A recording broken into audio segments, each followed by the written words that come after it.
Boa noite, boa noite.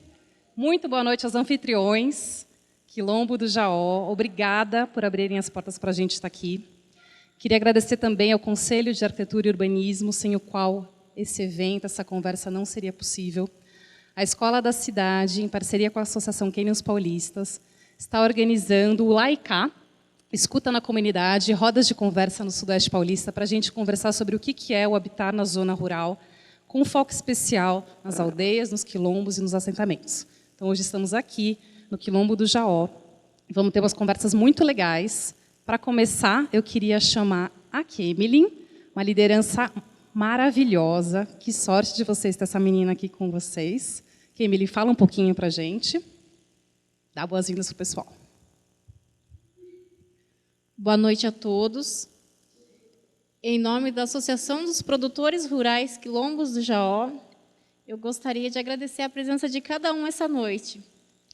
E que para nós é uma grande alegria, depois de uns dias muito difíceis que a gente tem passado dentro do Quilombo, ter pessoas novas, ter ideias novas, sonhos novos.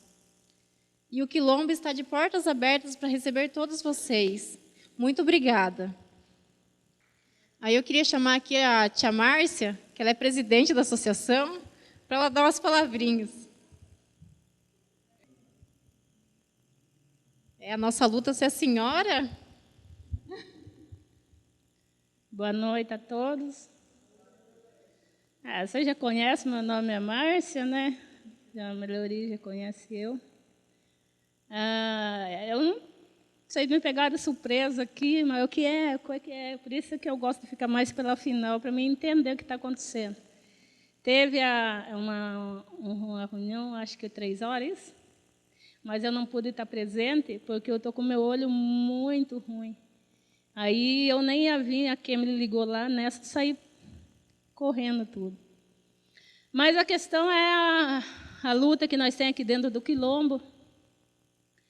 É muito complicado, mas mesmo assim, minhas parceirinhas aqui, graças a Deus, por mais que às vezes eu fico retirado, eles continuam em pé aqui lutando. Eu tenho umas parceiras muito firmes, a Conceição, a Kemelin, a Deise.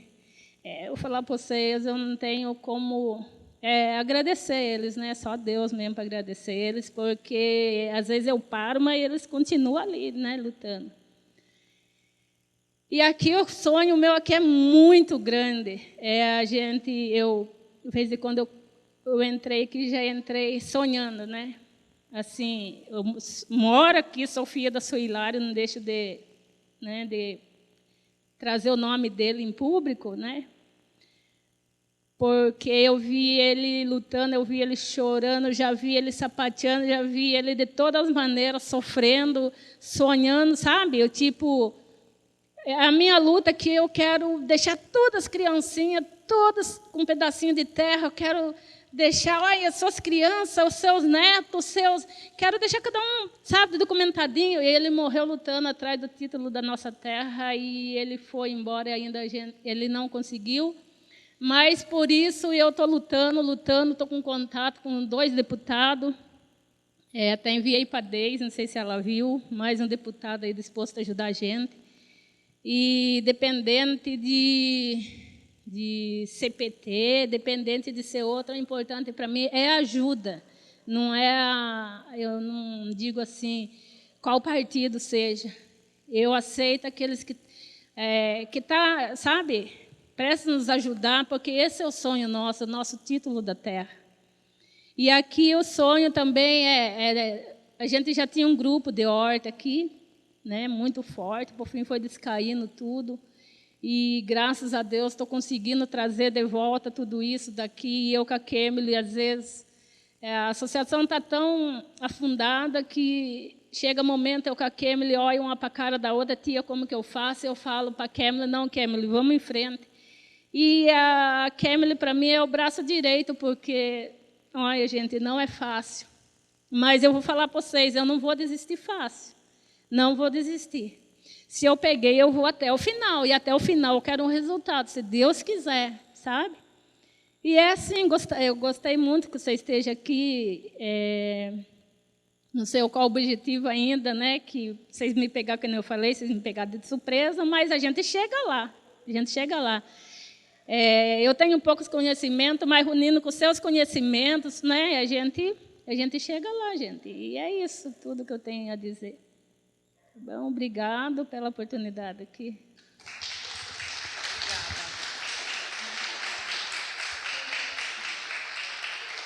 Obrigada, Márcia. Mulheres Poderosas do Quilombo do Jaó. Hoje eu vou contar um pouquinho o que vai acontecer. Teremos 3 apresentações, 3 falas, que vão introduzir depois uma conversa entre todos nós, para a gente ouvir os nossos sonhos e construirmos eles juntos.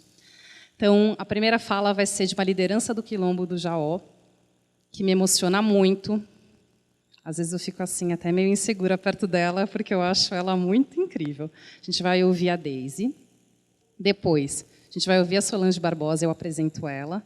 Depois a gente vai ouvir o professor Lee, meu muso. E vamos começar, então. Por favor, vem aqui. Fala um pouquinho com a gente, Deise. Ensina.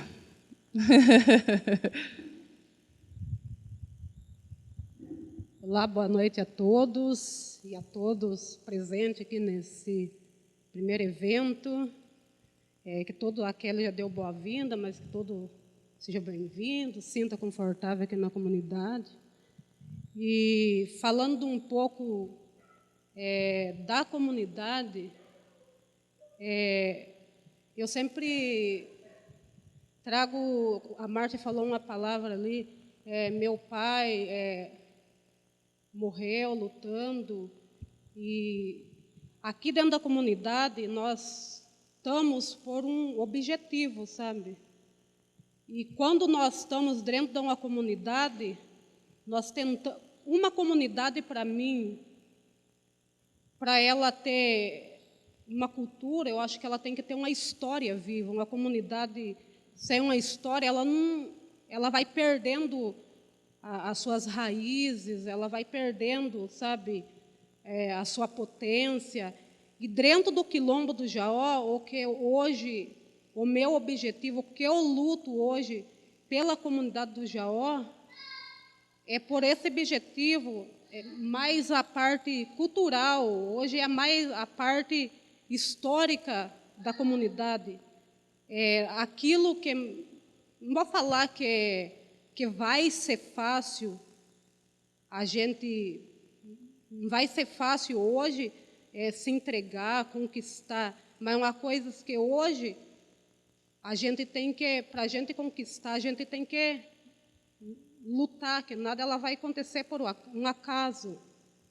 Mas tipo, a gente luta para o resgate da nossa história, o resgate da nossa cultura, aquilo que foi tirado de nós, aquilo, tipo, como meus tataravós chegaram aqui, eles tinham com ele e hoje não tem mais. É por isso o meu objetivo é manter esse lugar.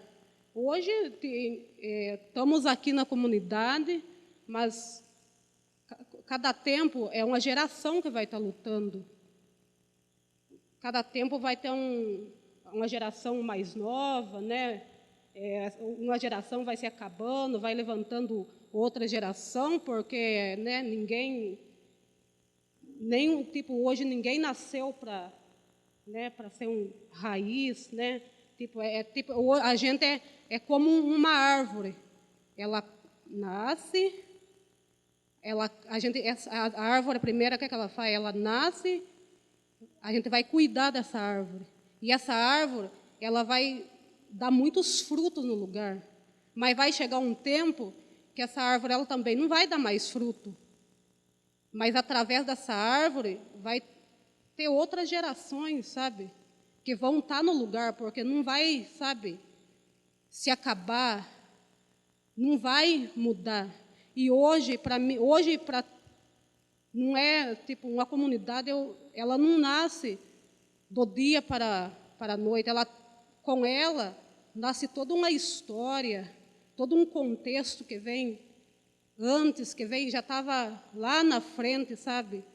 E como a Márcia falou, muitos que tiveram aqui com nós, que muitos a gente não conheceu, como que foi os nossos bisavós, que eu mesmo não cheguei a conhecer, eles lutaram, eles não tiveram o mesmo privilégio que eu tive, eles não tiveram, eles começaram a luta, mas eles não chegaram a ver as políticas públicas acontecendo dentro da comunidade, eles não conseguiram ver uma evolução dentro da comunidade, porque essa comunidade ela se formou um ano após a abolição, e quando essa comunidade se formou, meu avô, tipo, as pessoas mais de idade, eles contavam. Hoje a gente vê as ruas, mas antes as pessoas andavam por trilha aqui na comunidade. Eles não chegaram a ver uma iluminação pública, porque até a gente que já está aqui, 2 anos atrás, que a gente está vendo acontecer, mesmo a coisa, é mesmo o título de terra. Quando eu era criança, eu já ouvia também muitos brigando por esse título de terra. A gente fala, hoje, o direito, ele é igual. O direito todo mundo tem acesso ao direito. Todo mundo tem o direito, sabe? Tanto seja indígena, seja... Qualquer um tem o direito, mas o direito é diferente porque muitos estão num contexto de vulnerabilidade, eles não têm o acesso, sabe? Uns têm o acesso, mas, tipo, hoje, por uma comunidade indígena, uma comunidade quilombola, hoje ele não tem o acesso. Tipo, tem direito, mas não tem o acesso. Muitas vezes não consegue ver chegar aquela política pública, sabe? Muitas vezes, por a pessoa hoje, ela não ter uma voz, por ela não, muitas vezes a pessoa ela não ser tão crítico, sabe?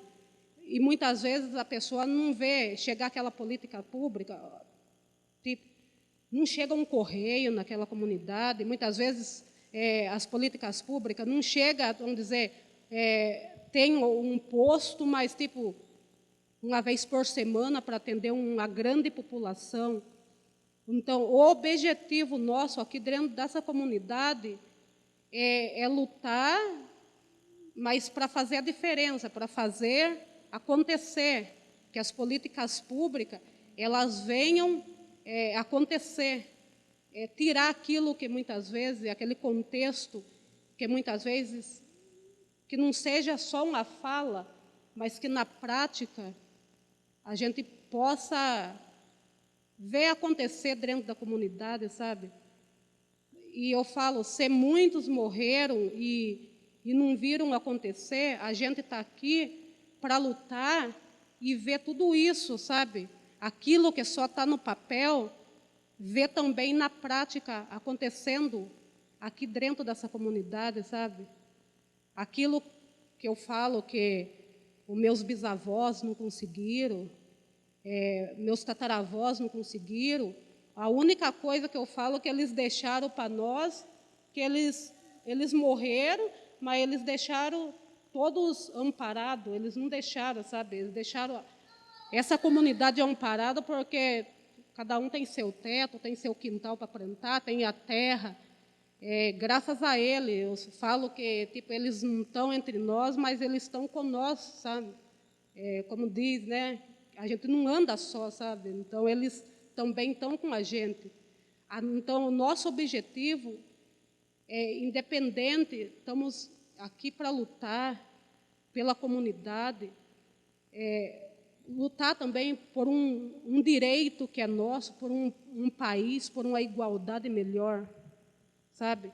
Que lutar para ver, tipo, muitas crianças crescer e ter acesso, aquele acesso que muitas vezes foi difícil para muitos jovens, que eles não conseguiram, sabe? Muitas vezes o medo, muitas vezes a opressão não deixaram eles chegar onde eles queriam chegar, que essas crianças agora, eles possam ter todos os acessos, tanto nas redes de estudo, nas universidades.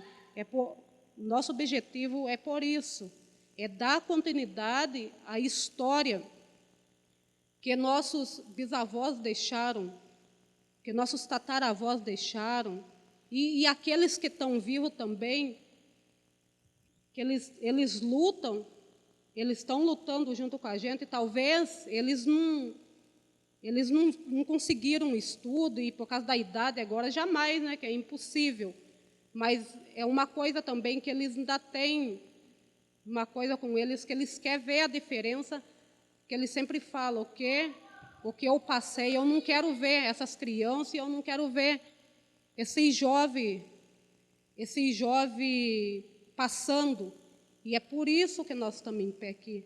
Então, quando nós estamos dentro de uma comunidade, eu falo que esse espaço é um espaço de preservação, é um espaço de respeito, porque nós lutamos pelas políticas públicas, nós lutamos pela agricultura familiar, nós não estamos lutar para ajudar esses agricultores aqui dentro da comunidade a se fortalecer, e como que esses agricultores eles vão hoje permanecer dentro da comunidade?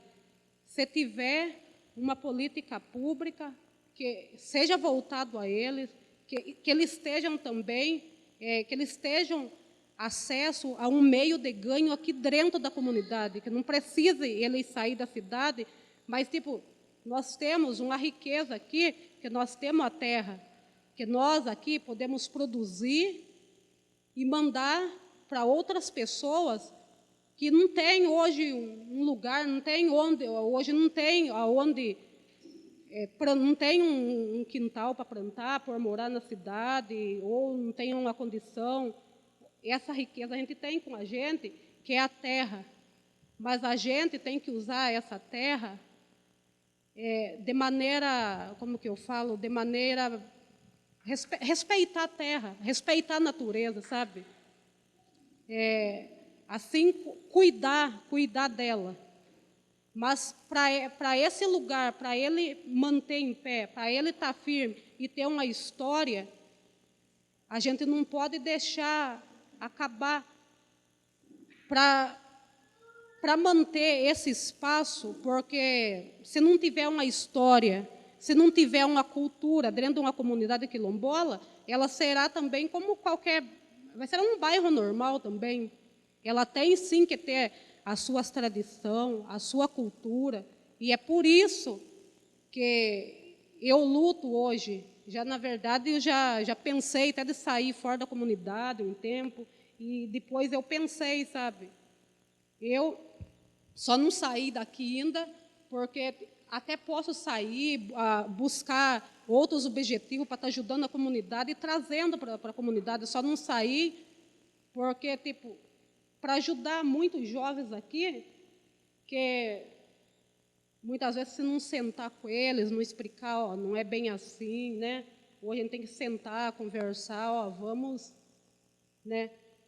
Se nós deixar morrer aquilo que vem dos nossos antepassados, que é uma história, vai acabar tudo e não vai ter mais, sabe?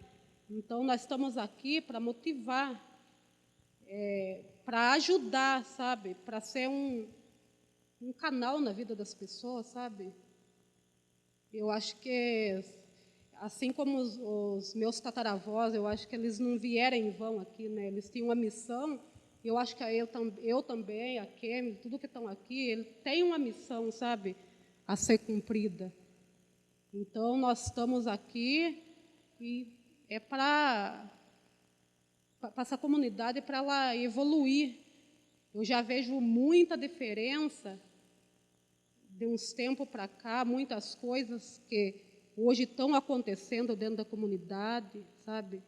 Muitas coisas que não tinha, hoje eu já posso ver uma diferença, mas não é também porque a gente vê a diferença que a gente vai também se calar. Nós estamos aqui, enquanto nós estiver vivo aqui, enquanto nós tiver saúde, tiver força, nós estamos juntos, eu falo que estamos aqui para lutar, para conquistar junto, porque a comunidade ela é um coletivo, a gente sabe que tudo que eu consigo, outros conseguem dentro da comunidade, não é só para beneficiar eu, mas é para beneficiar uma comunidade toda.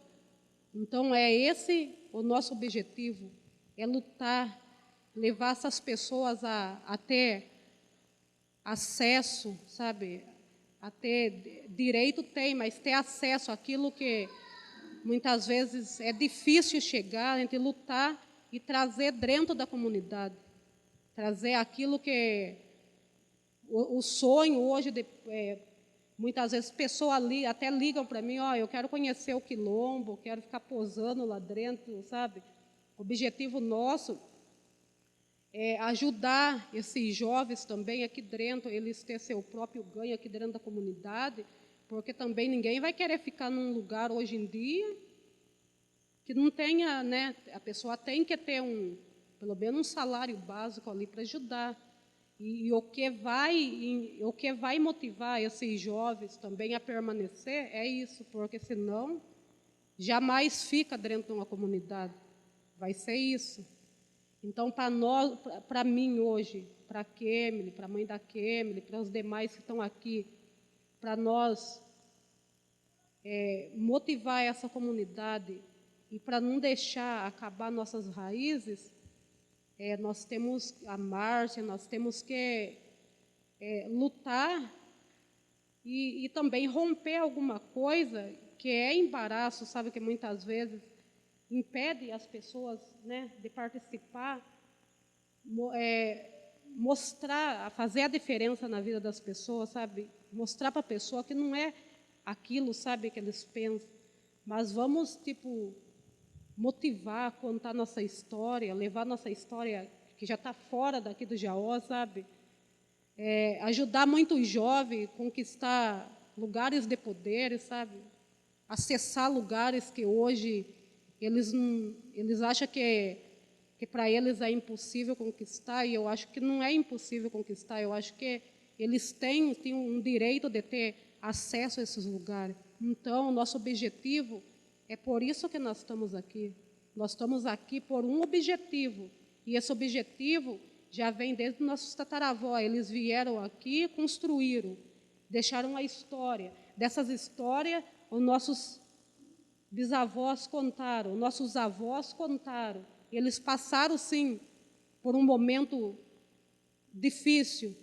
Eles podiam ter vendido esse lugar, podia ter acabado esse lugar, mas o que é interessante e o que é bonito é de ver o fortalecimento que eles manteram esse lugar. Eles manteram, a todo tempo que eles ficaram, eles não venderam, eles não tiveram interesse de vender, colocar outras pessoas aqui dentro, mas eles cuidaram e cultivaram. Como eu falei, uma árvore, para ela dar fruta, a gente tem que cuidar. Se hoje eu estou aqui falando no lugar deles, é porque primeiro eles vieram aqui e deram a iniciativa. Eles plantaram, regaram, e hoje nós estamos aqui dando fruto. Mas logo vai estar outra criança aqui também dando fruto ainda melhor, sabe? Porque eles vão estar contando, sabe, uma história, vai estar contando as nossas histórias e vai estar contando que que já estão conseguindo ter acesso vários lugares de poderes, conseguir entrar na universidade, sabe? E é isso, é a realidade que nós lutamos por uma comunidade. Temos que estar, hoje em dia, ligados de mãos dadas, e temos uma coisa, ser unido também, né? Para lutar, lutando unido para nós alcançar os nossos objetivos. E lutamos por esse título da terra, mas eu acho também que não vai ser, agora eu acho que não vai ser impossível, eu acho que vai ser um momento também que as comunidades agora eles vão sim conseguir o título da terra, e eu acho também que vai ser um momento muito importante, que hoje está o direito das comunidades no ADCT, no artigo 68, que fala hoje dos direitos, como é que hoje uma comunidade, hoje, como que os direitos, como que hoje ela é trabalhada, sabe, a cultura, explica tudo, o decreto também hoje, né, fala também sobre os direitos hoje de uma comunidade quilombola. Então, nós lutamos por objetivo para cada vez mais se fortalecer, cada vez mais buscar o nosso objetivo e tirar tipo, toda a visão negativa, mas trazer tudo aquilo que vai beneficiar a comunidade, trazer tudo aquilo que é importante, tudo aquilo que é positivo e aquilo que vai dar muito desenvolvimento, produtividade aqui dentro da comunidade. E essas são minhas palavras.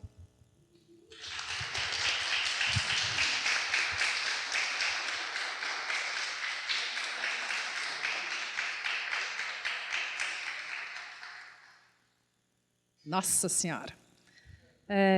Bom, achei muito potente essa sua fala, que é como se a gente fosse a continuidade de uma linha que já vem vindo e que depois a gente passa a bola para os próximos que vão. E, ao mesmo tempo, essa nossa luta se cruza com outras lutas. Muito legal que o pessoal da Agrovila 6, assentamento Chico Mendes, está aqui com a gente hoje, e outras tantas pessoas tão legais. E vamos agora seguir juntos. Vou chamar a Solange Barbosa, historiadora, trabalha com turismo, com cultura, com um monte de coisa incrível no desenvolvimento de comunidades, principalmente as comunidades quilombolas. Um privilégio para a gente ter você aqui com a gente. Solange, vem para cá, conta muito do que você faz para a gente.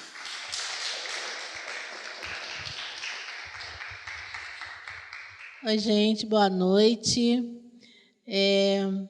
Para mim é um prazer, uma honra estar aqui. Eu, em 1968, eu vivia aqui em Itapeva, eu era uma menina aí de 5 anos de idade, né? E meu pai era dono do bar da Estação Sorocabana. O Gustavo, a Dolores, né? 69, eu sou sobrinha do Dito Jacinto, meu tio era muito famoso, né, aqui na cidade, e sobrinha da Cida, neta da dona Ana, né? Estão todos os corpos lá no cemitério. E 69 acabou o transporte de passageiros da Sorocabana, né? E aí a minha mãe abriu uma pensão lá no centro da cidade, que era a pensão dos viajantes.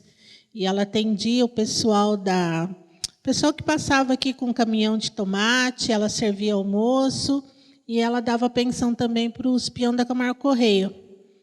E depois, nos anos 70, a Camargo Correia transferiu o acampamento lá para Araçaíba, daí a gente foi para Araçaíba, e depois, quando eles transferiram o acampamento para a Amazônia, daí a minha mãe ficou com medo de ir, daí a gente voltou para São Paulo, porque a gente já tinha vindo de lá de São Paulo.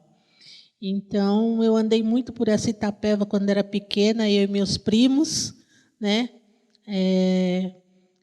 Eu tenho muitas lembranças de infância, de juventude, né? Que a gente vinha acho que umas 4 vezes por ano para cá, para Itapeva, e eu tenho uma lembrança que é a mais forte que eu tenho com relação a essa fase da minha vida, que foi quando eu tinha 10 anos de idade, eu pude trazer o meu avô, minha mãe trouxe meu avô, o pai do meu pai, que era pernambucano.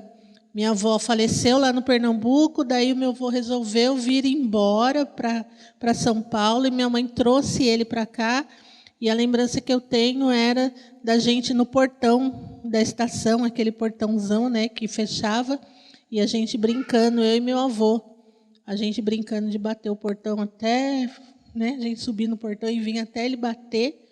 E eu lembro que estava chovendo, eu lembro da gente brincar na lama. E quando a gente volta para São Paulo, o meu avô falece, acho que coisa de 1 mês depois. Então, eu tenho essa lembrança muito forte dessa época. Depois, vou vivendo, sigo uma vida profissional e em 2000 eu passo então a atuar como voluntária de quilombo, no caso quilombo da Caçandoca, lá em Ubatuba.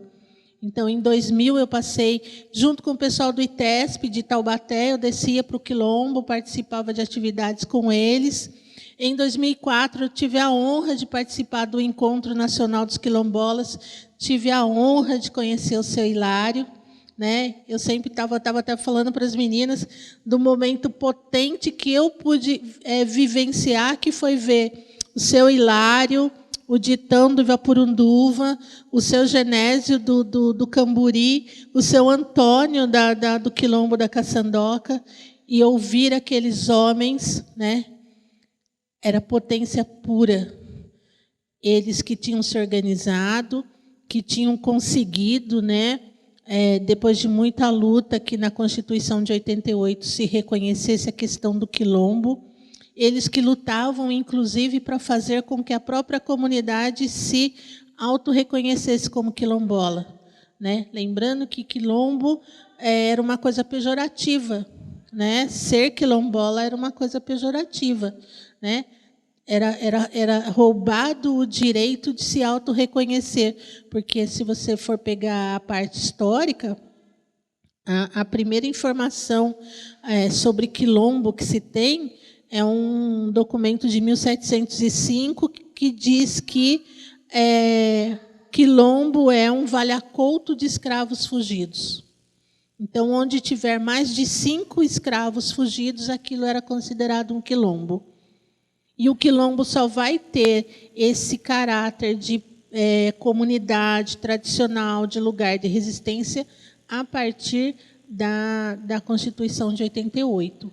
Mas a gente ainda encontra muita dificuldade de certas comunidades de se autodeclarar como quilombolas, justamente porque a sociedade faz isso, né?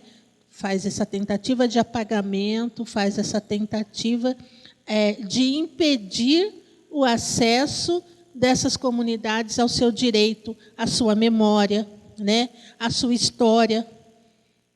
Então, a luta dos quilombolas, das comunidades negras tradicionais com as quais eu trabalho, é muito forte. E, se você for em qualquer lugar nesse país, você vai ouvir a mesma narrativa. Narrativa da tentativa de apagamento, a narrativa da negativa do direito ao acesso. Né? Lá eu trabalho com o quilombo da Fazenda em Ubatuba. O quilombo existe desde mais de 150 anos. E o Estado foi lá e plantou um parque estadual em cima. E aí, tira, não tira, sai, não sai. Mas, por exemplo, eles têm um patrimônio lá, que é a roda d'água. A roda d'água pode produzir 200 quilos de farinha. Só que eles não podem plantar mandioca, porque eles estão no parque estadual. E o sistema de plantio deles não é reconhecido pelo parque como um direito, é memória. Né? Então, assim, esses embates a comunidade tem que passar o tempo todo. E o meu papel como agente de viagens, como guia de turismo, como empresária, é justamente, desde 2006, eu trabalho com a Rota da Liberdade. A Rota da Liberdade é um programa cultural, turístico, de mapeamento da diáspora africana no estado de São Paulo. E eu trabalho com projetos de turismo em que eu sirvo de apoio para a comunidade. Sou uma espécie de interlocutora da comunidade com o comprador, com aquele que está do lado de lá. Sou uma desenhista de roteiros e sou um apoio da comunidade, porque muitas vezes a própria comunidade ela tem tantas coisas para ela organizar, porque sofre pressão de todo tipo. É a luta pelo direito à saúde, é a luta pelo direito à educação, é a luta pelo direito ao transporte, é a luta pelo direito à renda e trabalho, certo? E o turismo é uma fonte de geração de riqueza muito grande. E as comunidades têm todo o potencial para gerar, para receber essa riqueza. Mas ela precisa se organizar. E se ela for querer cobrir todos os elos dessa cadeia do turismo, ela não consegue. Então, ela precisa estar bem estruturada dentro dela mesma, para que aí ela consiga receber o turista. E aí é a hora que entra o agente do desenvolvimento, né? Que é o meu caso, por exemplo. Então, eu levo o turista até a comunidade, mas eu educo o turista, porque o turista não entende o que é uma comunidade.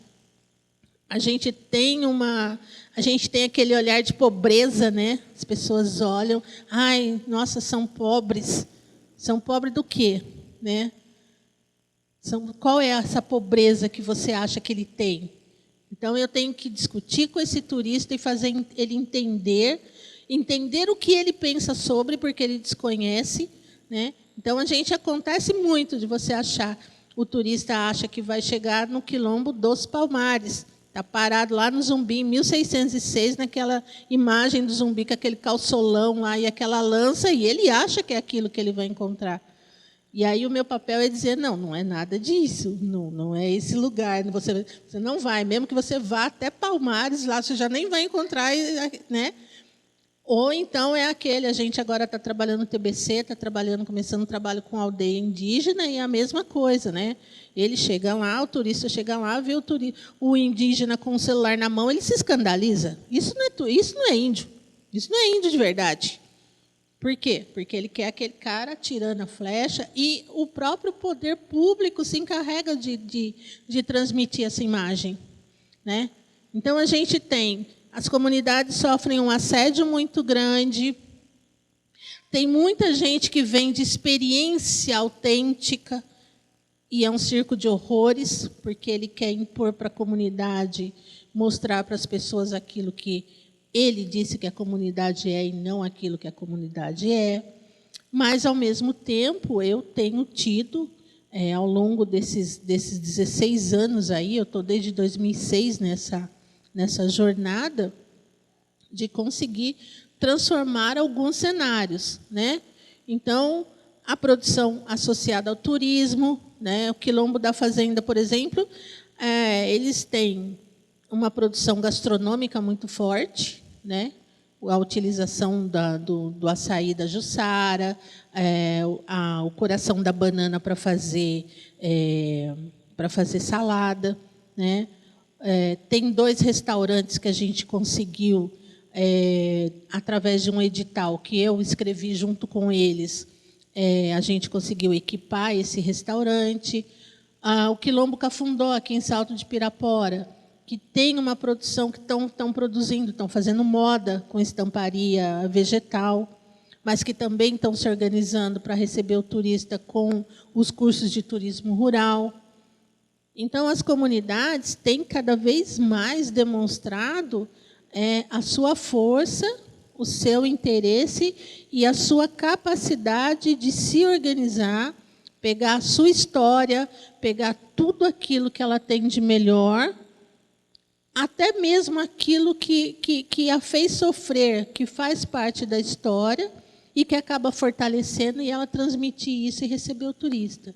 Então, o meu papel é educar esse turista para estar lá dentro dessa comunidade, é gerar trabalho, renda para a comunidade através do turismo.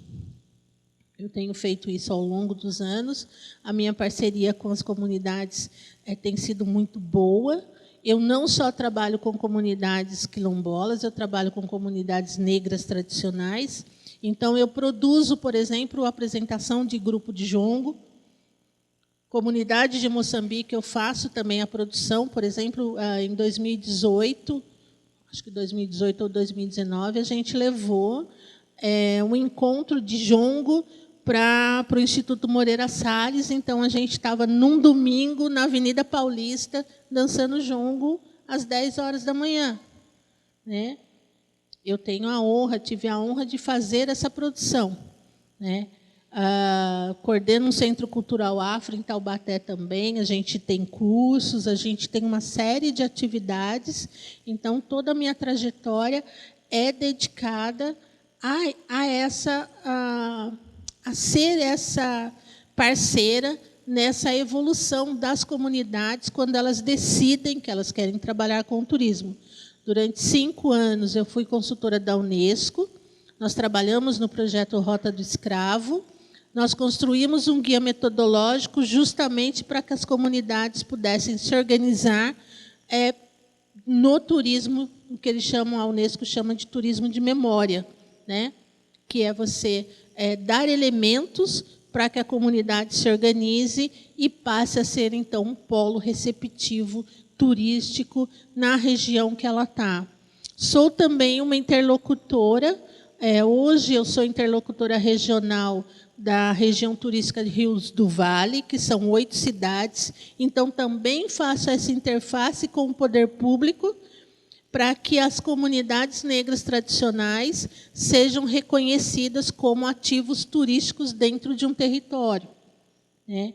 E, sendo reconhecido, eles vão participar de atividades, vão participar de feiras, vão participar da promoção turística daquela cidade, daquela região, né? Então, eu faço toda essa intermediação.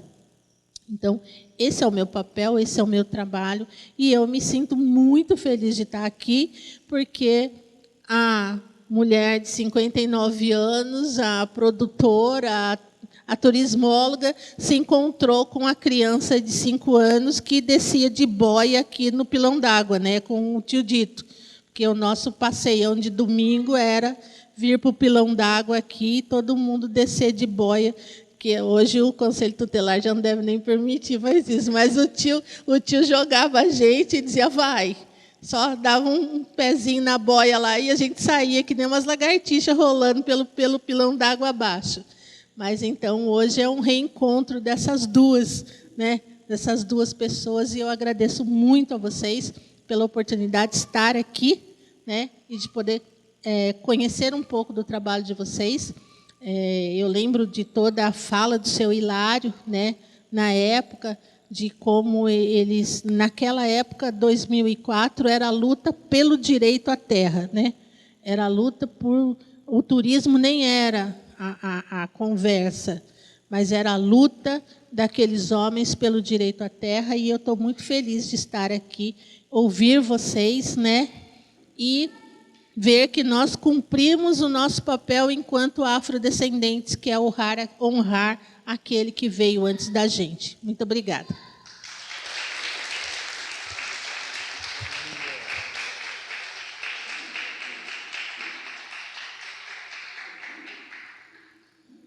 Não vamos deixar a Solange embora, vai ter que se mudar de novo para Itapeva, vai ficar aqui com a gente. Queremos fazer muitos trabalhos com vocês, tem várias ideias aí que eu acho que dá para a gente usar como inspiração, exemplo e colocar em prática.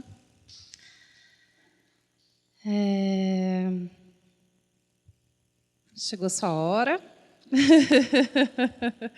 Agora a gente vai conhecer um pouco então do trabalho de um arquiteto urbanista, professor Lee, arquiteto com 1000 diplomas muito importantes, professor, um dos melhores professores, também coordenador de curso de pós-graduação, trabalha em plataforma, faz 1000 coisas incríveis, pesquisem ele na internet, assim como pesquisem a Solange, assim como pesquisem a Deise.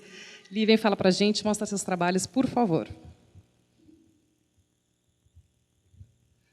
E você vai passar para mim, maravilha. Gente, uma alegria estar aqui, assim, muita emoção, até a Solange começou a falar, eu não tinha programado isso, mas achei legal falar que eu também tenho um vínculo com a região, né, por ter, enfim, até os 17 anos, assim, a partir dos 5, vindo muito para a região de Buri, inclusive eu estava contando até para o colega que um dos programas era vir para Itapeva, passar o dia, e daí, enfim, tinha uma loja que tinha um monte de coisa de sela, de coisa de arreios, e a gente achava aquilo maravilhoso.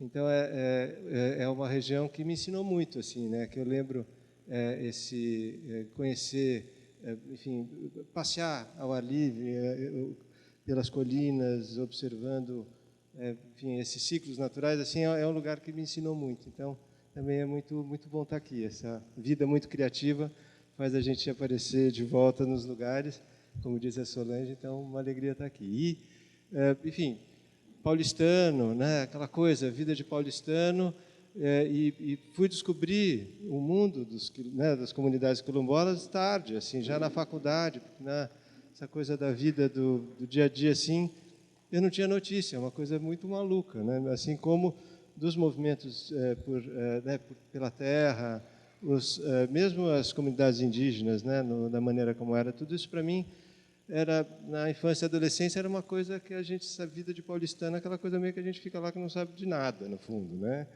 E eu fui ter enfim, me aproximar, e de lá para cá eu descobri que, na verdade, quem estava fora era eu, né? Quer dizer, não era o que eu achava que estava fora que estava fora. E aí, acho que o que eu vou conversar hoje aqui é um pouco desses projetos. São desenhos, viu, gente? Desenhos para inspirar. A gente pensou, né, o título da mesa, da roda, né? Os sentidos do espaço público entre ruas e rios. E daí eu pensei que dessas coisas que eu tinha participado, dessas ações que eu participei como arquiteto, né, eu ia trazer esses temperinhos, vamos dizer assim, né? Então, o que são esses espaços coletivos, né? Porque são espaços públicos, mas a gente vai entender aqui como espaços coletivos, né? Aqui, né, por exemplo, esse galpão, a praça que a gente falou dos sonhos aí atrás, a escola, os caminhos, os lugares que as crianças brincam, a beira do rio, enfim, o que são esses espaços coletivos, né? E também o que a gente se refere muito na arquitetura como equipamento, mas é até um nome meio esquisito, né? A escola, né? Dentro da escola, uma escola é entendida como um equipamento, um posto de saúde é um equipamento, e que também é um espaço coletivo, público, né? Então, e o espaço público propriamente dito, como a gente fala, então é a rua, é a calçada, enfim, o lugar de encontro mais ao ar livre, a praça, e o jardim público. Mas como que nessas conversas que a gente, né, eu como arquiteto e interagindo com as pessoas que estavam buscando algumas coisas, né, como é que começou a surgir muito forte, primeiro a questão da cultura, que vocês trouxeram muito, né? Então, como é que o arquiteto, na hora de trabalhar junto com um grupo que tem uma demanda, que tem um pedido, tem uma necessidade, como é que a gente interage? Porque é uma cultura das pessoas que estão ali que vai se expressar através daqueles lugares. E a formação, a gente tem um jeito, umas coisas que a gente traz aí, então, nessa troca de saberes aí, como é que a gente podia ajudar na expressão da cultura daquele lugar, né? Mas, aos poucos, foi surgindo com muito vigor esse olhar para o que a gente fala dos ciclos naturais, né?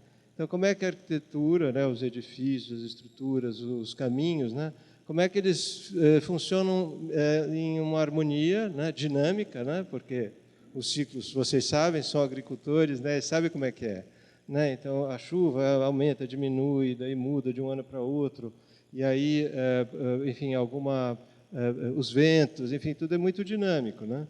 Então, como é que a gente pode dançar com esses ciclos e a arquitetura, vamos dizer assim, nessa vibe, usando assim os termos da moçada hoje, né? E aí, levando em consideração todos os seres, porque isso começou a surgir, né? Quer dizer, nós estamos aqui, né, seres humanos, mas não estamos sozinhos, né? Então, tem todos os outros seres que, né, habitam o planeta e que são, enfim, nós dividimos esse planeta maravilhoso com ele e precisamos uns dos outros, né? E aí, desde da fauna, né, com maior, até a microfauna, né, a gente sabe, é só pensar nas minhocas, nos polinizadores, né, o que seria do milho se não tivesse alguém que poliniza, e assim vai. E aí, também, cada vez mais percebendo o que é o valor, o alimento, né, a produção do alimento como algo central da arquitetura, que você vai falar, não, como assim, não tem nada a ver, alimento, arquitetura, mas tem, porque, na verdade, a gente está o tempo inteiro, assim, é isso que estamos fazendo aqui, estamos sobrevivendo, ou vivendo, usufruindo esse jardim maravilhoso que é o planeta, e plantando e estabelecendo estruturas para apoiar esse processar, lidar com o alimento e, enfim, abrigados das intempéries, facilitar o encontro e assim vai. Então, o alimento como um lugar central, né? A própria ideia da cozinha como lugar central da casa é muito, né, exemplar nesse sentido, né? Então, todo mundo, muito frequentemente, a conversa é essa, né? O lugar que eu mais gosto é na cozinha, porque a gente senta, daí, né, alguém está fazendo o alimento, a gente está aqui conversando enquanto, né, corta, ajuda alguma coisa. Então, a cozinha é esse lugar central, é o lugar do fogo, né? O termo lar, né, vem de Lares, que é o Deus do, né, que é ligado com o fogo. Então, essa coisa está muito dentro da nossa ancestralidade, né? Então, alimento como algo central e questões, cuidado com essas questões culturais, como eu falei. Então, só vou falar rapidamente assim, esses projetos que eu participei, tive a honra de participar, né? Um deles com a Anália querida, minha amiga irmã aqui, que está aqui que a gente, né, faz projetos aí pela vida juntos, que é um centro de culto aos orixás, que a gente, né, foi um momento muito bacana, né? Então, era um grupo de a religiosidade de matriz africana, né? Gente do terreiro, né? E que ia fazer esse lugar de culto aos orixás ali em Mongaguá, no litoral aqui de São Paulo. E aí, então foi um momento muito interessante, a gente nessa troca, assim, e pensando nesses espaços de encontro, espaços coletivos, espaços de expressão cultural mesmo, né, daquele grupo. Daí depois, vou mostrar já no âmbito de uma instância de pesquisa que acontece lá na Escola da Cidade, que a gente se refere como sendo plataforma, né, uma plataforma de pesquisa ativista, a gente se refere assim, que chama Arquitetura e Biosfera. E aí teve essa ação que era ligada com um grupo de agricultores de Ibiúna, né, que é no oeste, enfim, no caminho para cá, vamos dizer assim, de quem está em São Paulo, um pouco caminho, e que chama FCC, Fundação Campo Cidade, e esses agricultores eles tinham essas terras coletivas e, então, pensando junto com eles, respondendo a essas demandas, nós ajudamos esse projeto, né, para a FCC. Depois, teve uma oportunidade muito, assim, importante na minha vida, assim, também, que foi um contato com um município lá do Marajó, lá na Amazônia, né, lá que eu sempre falei como sendo uma ilha, mas aí a gente descobre que é um arquipélago do Marajó, é um monte de ilha, é uma loucura que tem de ilha ali, e o pessoal que mora junto dos rios, né, os rios pequenininhos, que são os ribeirinhos ou beiradeiros, né, como tem gente que prefere que chame. Então, a gente foi ajudar também essas comunidades ribeirinhas a pensar o projeto das escolas, que estavam sendo pensadas pelo município, né? Então estava lá a prefeitura, tinha lá um monte de oficinas com os professores e tal, e a gente foi lá como arquitetos ajudar nesse processo, e daí tem uns projetos de recomposição, ampliação dessas escolas, a partir do que a gente viu ali, da cultura local, das demandas, dos desejos, dos sonhos, né? Essas coisas que a gente toda hora fala. Daí, e ficou um pouco essa ideia das escolas, nossa, agora que eu vi que é ecolas aqui, mas ficou até de eco, né? Escolas, como exemplares da compreensão da paisagem, que isso ficou muito claro. Quer dizer, as escolas podem ser um lugar a partir do qual a comunidade entende melhor a paisagem onde ela está inserida, né? E como é que ela se relaciona com aquela paisagem. Então, foi uma intuição muito forte durante esse processo. Daí, tem dois momentos aqui que são investigações ainda, né? Então, de desenho dos espaços públicos, como são os caminhos, as ruas, né? No caso, é uma condição muito mais densa, né? Como é o caso de São Paulo, né? Do que aqui, mas que eu acho que a gente pode começar a pensar nas ruas aqui, né? O que é essa rua? A gente fica com aquela imagem da rua como lugar que é o asfalto, é uma calçada aqui, é uma calçada aqui, são os postes. O que é esse lugar da rua? O que pode ser, para além disso, que a gente acha que é muito mais agradável andar por aqui do que muitas dessas ruas, né? Que são quentes, que são não sei o quê, que daí quando a água vem, ela daí não consegue passar, quer dizer, a impressão que não está bem resolvido, né? E, né, nós temos percebido que, de fato, não estão bem resolvidos, Então, como pensar nela?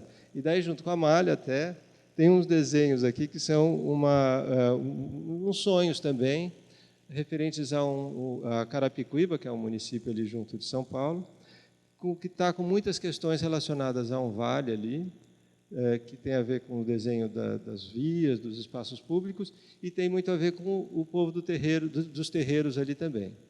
Porque os terreiros ali de Carapicuíba estão sofrendo um processo violentíssimo de remoções, né? E todo esse movimento de apagamento, né? Essa maluquice toda aí que a gente sabe qual é, e eles estão se organizando, estão pensando como lidar com essa, né? Com propostas, né? Então estamos ajudando um pouco nesse momento. Então, tem uns desenhos inspiradores aqui. Daí, como a gente está aqui, então vocês estão percebendo, né? Então um pouco dessa cultura de matriz africana, né? No caso aqui muito ligada aos povos de terreiro, mas que eu acho que vai ter uma identificação em muitos aspectos aqui, eu imagino. Também esses momentos, por exemplo, com a Fundação Campo Cidade, essa coisa com os agricultores e também com os indígenas, né? Então, a gente teve essa oportunidade de ajudar um povo lá do Alto Xingu, que são os Camaiurá, a fazer o manual da arquitetura deles. Eles queriam fazer esse manual e nos chamaram para ajudá-los. Então, foi uma honra enorme, uma coisa extraordinária. Eu vou mostrar rapidamente aqui esse resultado, que é um pouco isso. Como é que é a forma de construir deles, né? Eles queriam ter esse manual, e eu percebo muito da fala aqui, né, enfim, de algum jeito, não, as nossas crianças, para que elas saibam, tenham a memória, tal. Então, era isso que eles estavam querendo fazer. Eles queriam garantir que os mais jovens soubessem construir como os antigos, e esse conhecimento que estava meio se perdendo, porque, enfim, morre um grande construtor, ancião, e daí aquilo se perde, daí... Então, a ideia do manual surgiu muito por aí.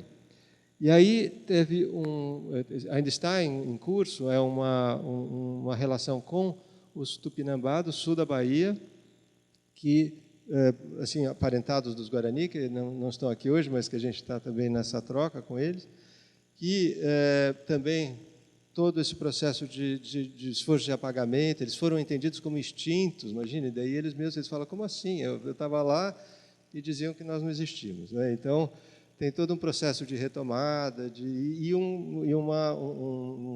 um projeto que é muito bacana, vocês vão curtir, que é desse encontro também de troca de saberes, né?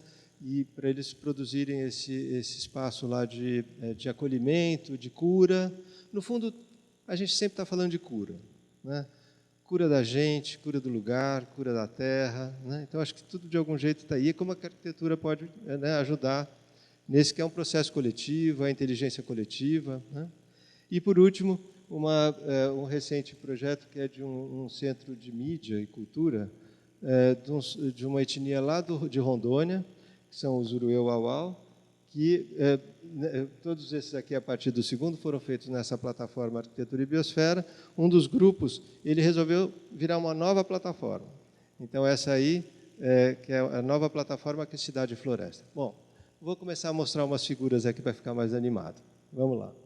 Então, esse é um desenho inicial desse projeto, né, que fizemos junto, a Nali e eu, que é um centro de culto aos orixás, né? Então, é um desenho inicial, que eu vou mostrar uns desenhos assim desses feitos à mão, e daí mostrando como muitos deles não foram construídos ainda, desses que estão aqui, mas como é que, de repente, isso materializa. Porque é uma mágica, né? A gente começa aqui num sonho, desenha isso, quando vê o negócio está ali, constrói. Pode passar. Ai, ficou muito fraquinho. Isso aqui é um desenho que mostrando em cima, acho que pode passar, porque esse desenho não vai ajudar muito. E esse aqui é o desenho, quando terminou, ele já um pouco mais consolidado, né? Como é que ele ia funcionar. Então, olhando de cima aqui, a gente vê uma estrela aqui, que era o lugar de colocar os assentamentos, enfim, onde estavam os orixás, tal, que é o edifício Estrela. Aqui, um edifício que era de um restaurante, né? Que todo mundo fala também dessa coisa do restaurante, que é o lugar do encontro, o lugar das receitas, tal, e daí tinham banheiros e tal. Aqui é um lugar que é um retiro, o pessoal que estava lá, né, para um preparo, para, enfim, se conectar mais com as dinâmicas ali, ficavam aqui. e daí 2 edifícios que não foram feitos. Naquela ponta que era o lugar dos tambores, e aqui um lugar que era meio museu, meio de um... Era uma espécie de universidade, porque tinha essa coisa do ensino, das salas de aula. Pode passar. Um croquisão, assim, um desenho mostrando como ficou essa revisão. Pode passar.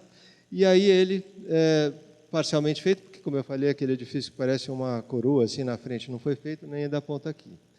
E aí, depois eles chamaram, aqui nas paredes, vocês estão reparando que tem parecem uns desenhos, mas na verdade são umas esculturas, que foi esse artista nigeriano que veio aqui, que tinha toda uma expressão que ia muito ao encontro, né, dessa religiosidade lá que queria se expressar.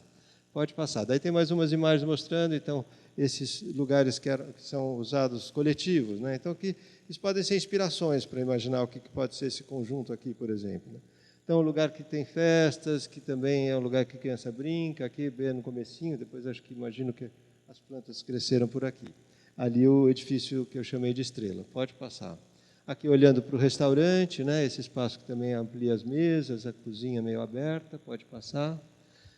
Algumas imagens daquele lugar que eu chamei do Retiro, né, que é um lugar que o pessoal fica mais recolhido ali, não fica, né, só circula quando tem pouca gente. Pode passar.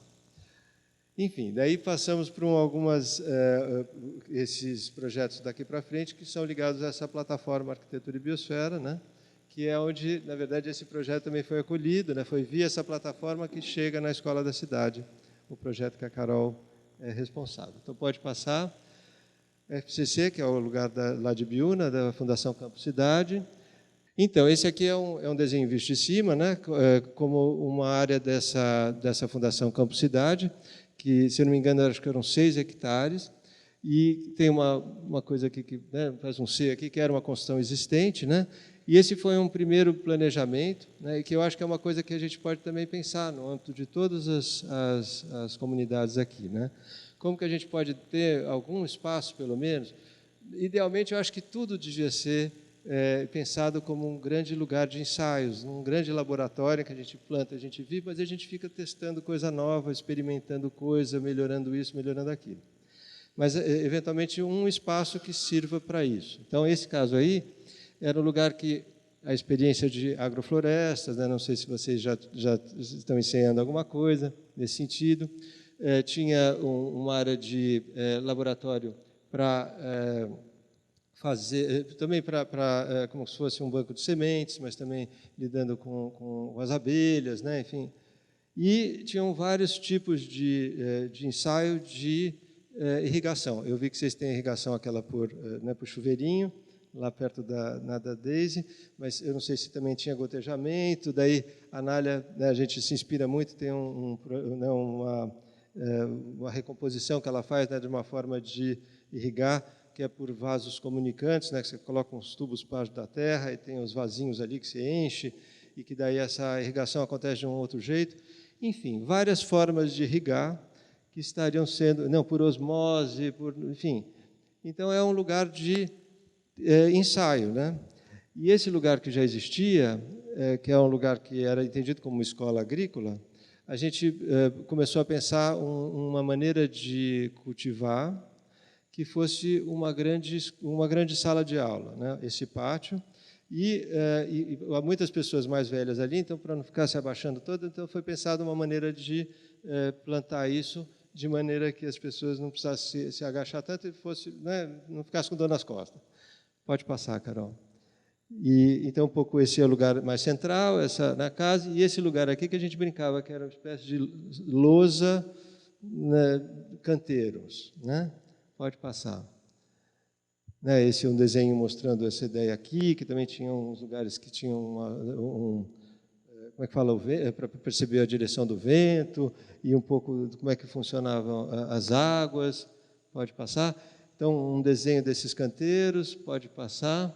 E aí, um pouco, né, uma forma muito singela, enfim, como é que a gente ia organizar esses canteiros para serem altos, né? Então, essas cestas, no fundo, né, que iam permitir que a gente, com palhadas e com terra, abrindo uns bercinhos, plantasse. E a gente começou a fazer isso e a coisa ficou nesse estágio aí. A gente não seguiu tanto adiante, mas pode passar. Tem algumas imagens que a gente fez, tanto das medições, da produção desses canteiros, como também ensaios de plantio diferente, com palhada não sei que jeito, consorciando espécie. Então, e os alunos juntos com alguns dos agricultores que aderiam àquelas ações. Pode passar. E para essa mesma FCC, eles tinham esse terreno aqui, né? Então, que aqui está mostrado também esquemático, tem uma sede e essa área grande onde eles queriam fazer um lugar ligado com reciclagem, mas de produção de objetos, né, a partir da reciclagem. Então, é um pouco esse edifício aqui que está insinuado ainda, que era de ensino e de processamento de coisas que seriam descartadas, né? Pode passar, daí tem algumas imagens dessa sede que existia e daí dos projetos que eram de infraestrutura, pode passar, ecológica, então, também uma forma de plantio mais, também com essa ideia de ser mais pedagógica, pode passar. Então, tinha essa ideia de também placas solares e captação de água e filtragem dessas águas das chuvas. Pode passar. E, enfim, esse ficou no projeto, tinha um redário para as pessoas descansarem. Então, acho que é um pouco isso, quer dizer, o espaço coletivo, mas o espaço dedicado aos alimentos, a infraestrutura sempre em uma sintonia mais fina, né, com os ciclos naturais. Pode passar. Pronto. Daí as tais das escolas em Chaves, que é o município lá no Marajó. Pode passar. Esse é o que a gente, né, habitualmente se refere como sendo, né, a grande ilha do Marajó, mas, na verdade, ela tem trechos que são ilhas independentes e tem outras ilhas que fazem parte tanto ilhas grandes como ilhas menores.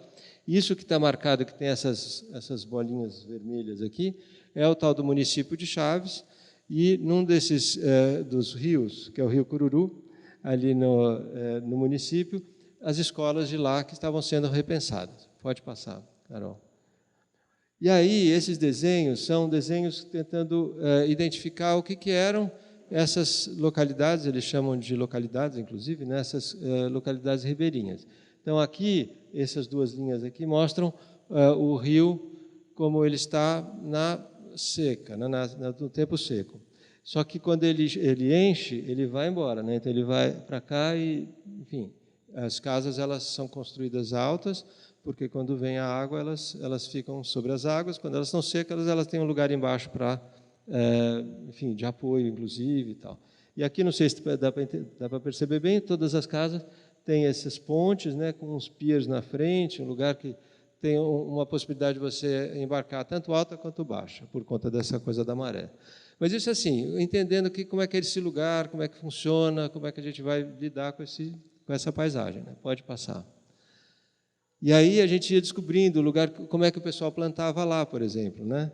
Porque o pessoal mora mais perto do rio, essas áreas todas encharcam, então, ora eles, né, constroem essas coisas altas, que também quando a água sobe, fica preservada ali, ou então eles fazem essa espécie de ilhas artificiais, eles fazem umas contenções, e que tem bananeira, fazem, né, enfim, plantam e fazem coisas, fazem um plantio muito intenso. Daí, pode passar, começaram a surgir desenhos para essa que é uma estrutura da escola que já existia ali, né, com o seu pier, e as ampliações, né, e as ampliações, os caminhos lá são todos por pontes, no final das contas, né, que quando chove, né, vira uma ponte, quando não é uma passagem alta. E então aqui esses lugares eram lugares de plantio, para as crianças cada grupo ia ter uma área de plantio, ia ser responsável por aquilo durante 7 anos, que é o tempo que ficava na escola, daí quando terminasse, daí, enfim, renovava. E aí esses caminhos cobertos, com as novas salas, pode passar.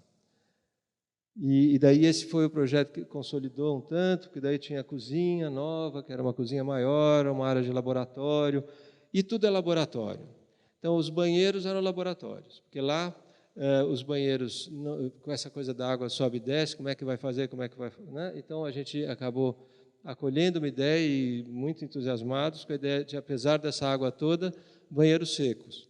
Então, os banheiros são aquele esquema seco, que não tem água, né, não tem a descarga com água, e tem todo o manejo daqueles, né, das bombonas, que daí você tem que girar, tem que pôr não sei o quê, e daí a gente brincava que tinham as hortas do cocô, né, a gente brincava assim, né, porque daí a gente fazia ali, daí tirava algumas plantas, que daí virava também uma forma de fertilizar. O que nascia ali, a gente fertilizava as agroflorestas, e daí, enfim, não ia direto para a horta que a gente, né, dos alimentos.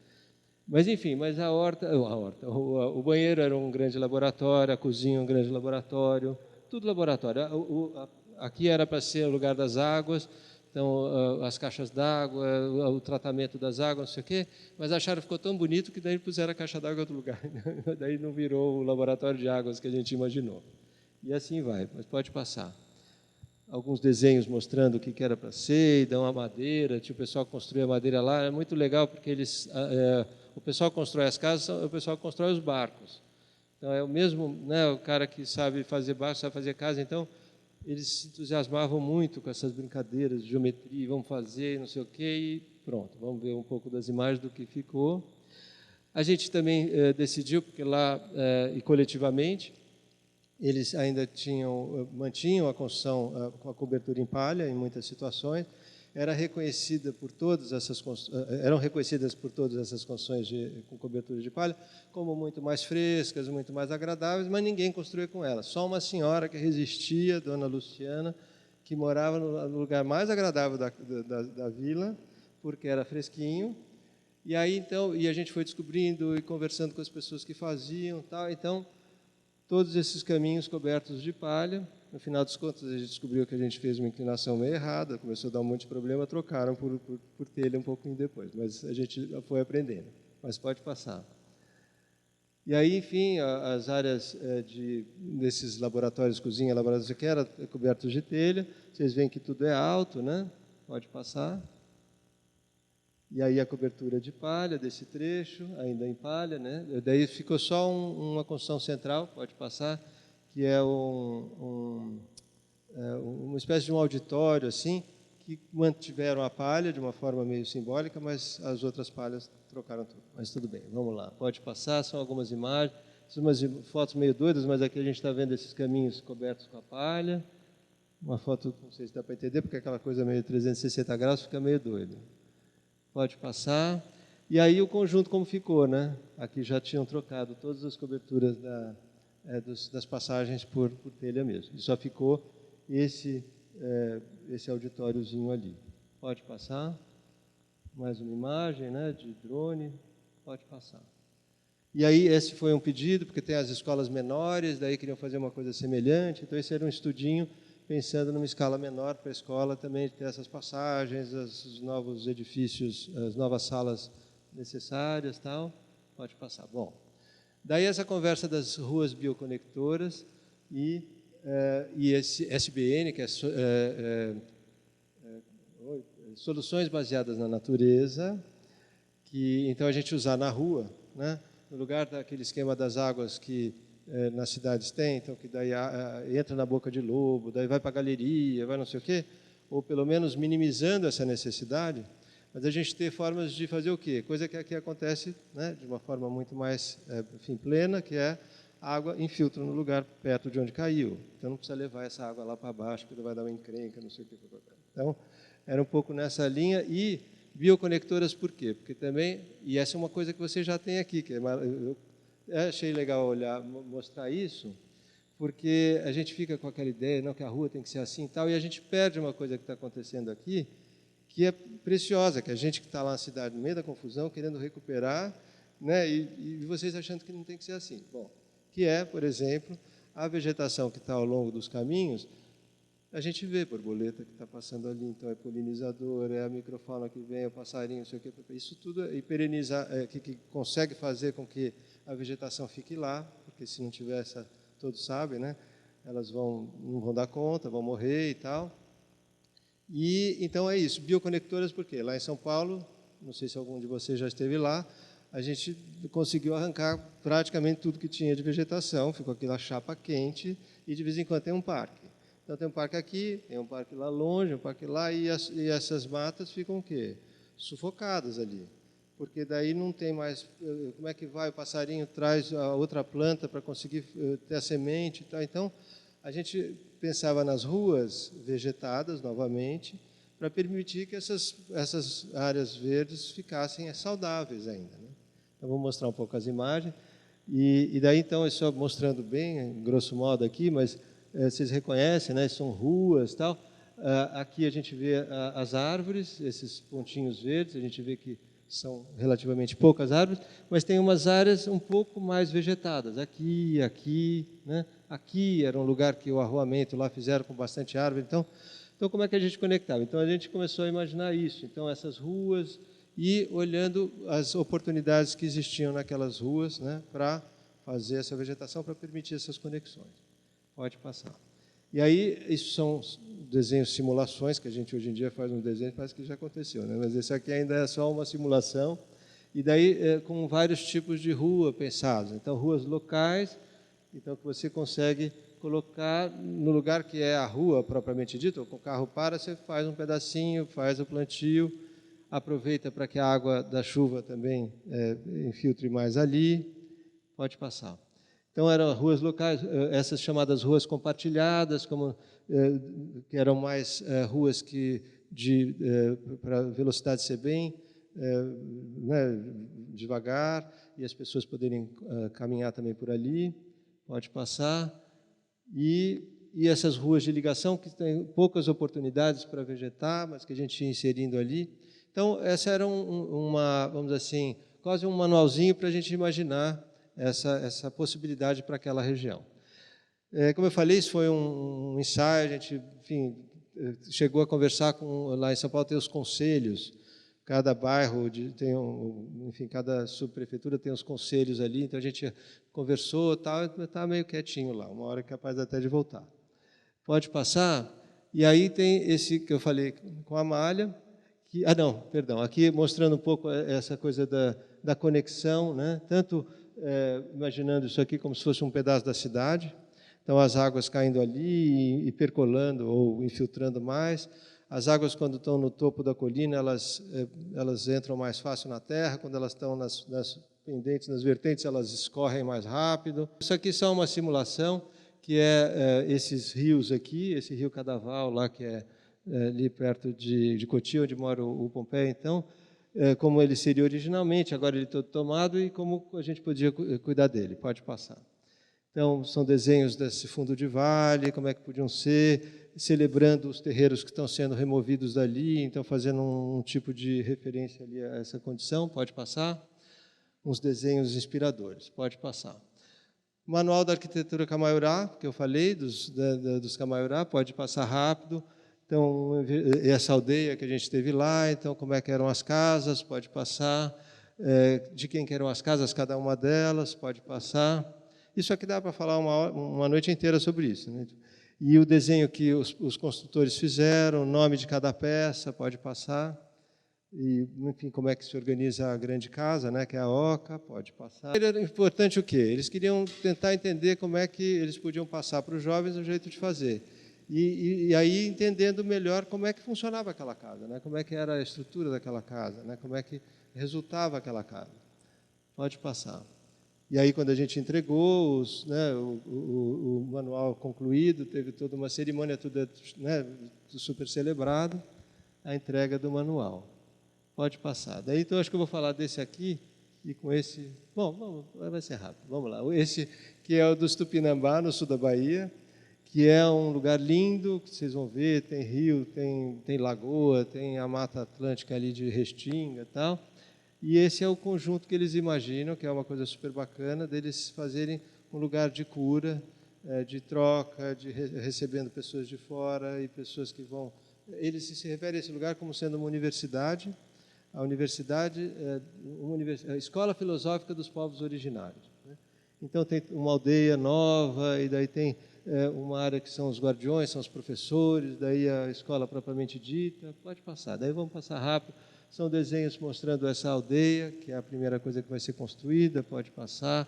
Dá umas simulações no computador, o que pode ser. Então, são casas relativamente simples até, mas com esse terraço, que é todo coberto de palha, que articula todos, pode passar.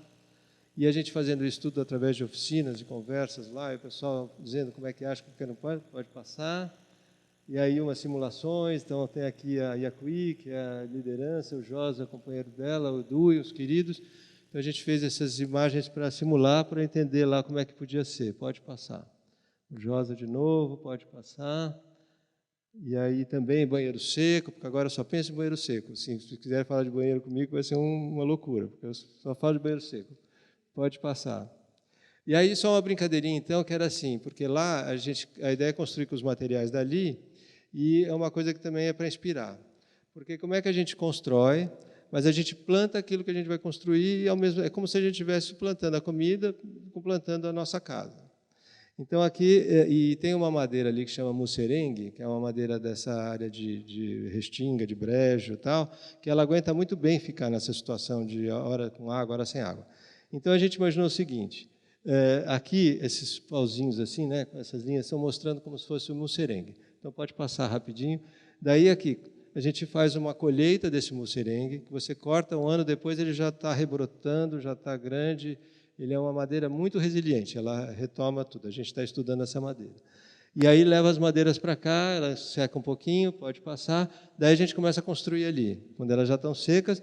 E a gente também começa, aí pode passar. E a gente também, nos lugares que formam as lagoas, que secam, é hora lagoa, hora seca, cresce muita tiririca. Sabe a tiririca? E a tiririca, o pessoal lá faz muita cobertura de palha com a tiririca. E a tiririca, você sabe que ela é uma coisa que desalastra que nunca mais. Então, a gente fazia a colheita das tiriricas, secava a tiririca, pode passar, e a gente cobria as partes de palha com tiririca. Então, é um pouco essa brincadeira de a gente planta, a gente colhe, a gente entra nesse ciclo, né, das coisas que crescem, que brotam, que caem, pode passar. E esse é o musserengue, que a gente ama esse musserengue, que é uma árvore, como eu falei, que ela cresce muito rápido. E a gente até numa exposição, a gente resolveu, né, celebrar o musserengue. Pode passar. E aí, para terminar, como eu falei, esse grupo que depois virou uma plataforma específica, tem acho que só uma imagem que eu tinha esquecido, que estava aí também, a Escola Cuicuro, pode passar, que é uma outra etnia, então eles queriam fazer uma escola, era uma escola que tinha também um formato de cocar, e aí eles queriam ajeitar, então a gente está trabalhando com a viabilização dessa escola, que é para uma outra etnia que vive ali perto daqueles Camaiorá que a gente fez no manual. Pode passar. E esse que é o tal do centro de mídia, o pessoal de mídia aqui vai curtir, porque assim, eles começaram a fazer muitos filmes, são ótimos diretores de filmes, não sei o quê, e aí eles decidiram fazer esse espaço para ter uma área de edição, um lugar para projeção, não sei o quê.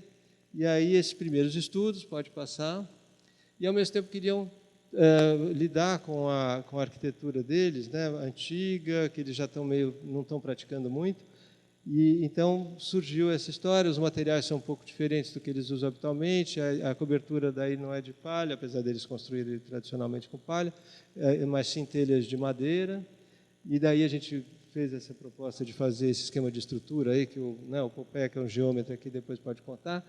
Mas vamos lá, pode passar. E essa estrutura que começou a ser feita, daí então todo um debate, como constrói, como não sei o quê, bacana, né? E está aí, pode passar, acho que as imagens, isso ficou esse espaço bacana, que e é fresquinho também, porque isso que é legal, né? Essa telha aqui esquenta muito, mas aqui é muito mais fresco, tem o escape de ar quente, pode passar.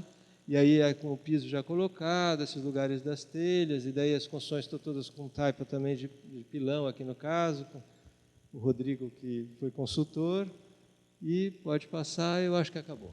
Gente, perdão.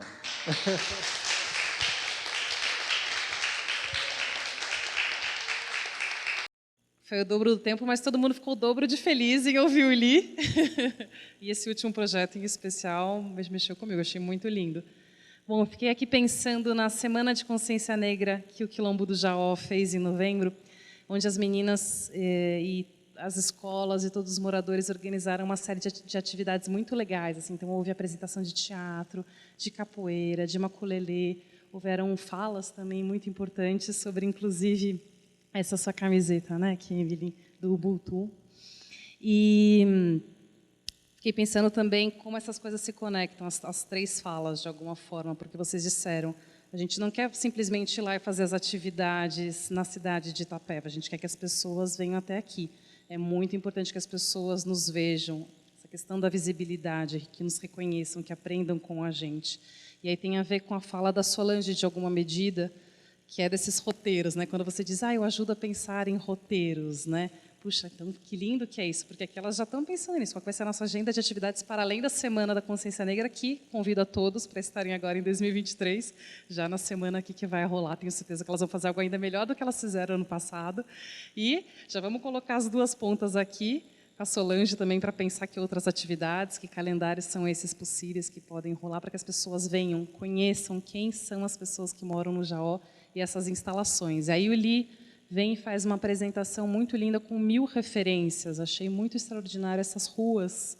Como pensar uma rua que não é a rua que a gente conhece, das duas calçadinhas caretas de cada lado, né?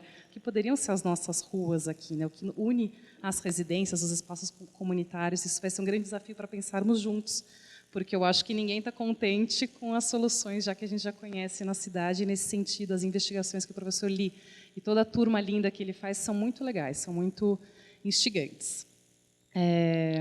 Agora é o momento da gente trocar mais. Vou começar a abrir para perguntas. Vamos ver aqui. Alguém quer falar alguma coisa, fazer um comentário, ficou com alguma dúvida? Para a Deise, para a Kemilin, para o Li, para a Solange. Hora de nos ouvir, falar algum comentário do que está sentindo no coração. As crianças dormiram, elas estavam correndo muito antes, gastaram todas as energias delas. Então, vou passar um pouquinho para você falar aqui para o som. Então, a gente vai ter o encontro lá na Agrovila 3, lá na Copagre, né? Com esse mesmo projeto de arquitetura e urbanismo. Aí vai estar participando a Agrovila 6 e a Agrovila 3. Daí o encontro mesmo dessa roda de conversa vai ser na Copagre, na Agrovila 3 lá. Vai ter uma janta lá para vocês, para nós. E não sei se a aldeia Tecoaporã vai estar presente, mas foi feito convite também. Acredito que eles venham, vou dar um reforço lá para eles. Peguei o contato deles também. Passar uma mensagem lá, chamar eles também, para a gente se juntar, né? Se juntar aí nesse projeto de arquitetura e urbanismo, porque por mais que sejamos de origens diferentes, nós somos povos que estão em contato com a terra, né? A gente tem esse cuidado com a terra, a gente busca essa conexão com a terra e com o meio ambiente, com o cuidado mesmo com a terra. É isso. Eu acho que é isso. Se juntar, pensar em uma forma de a gente estar junto nesse caminho de troca de saberes e cultura e agroecologia, né?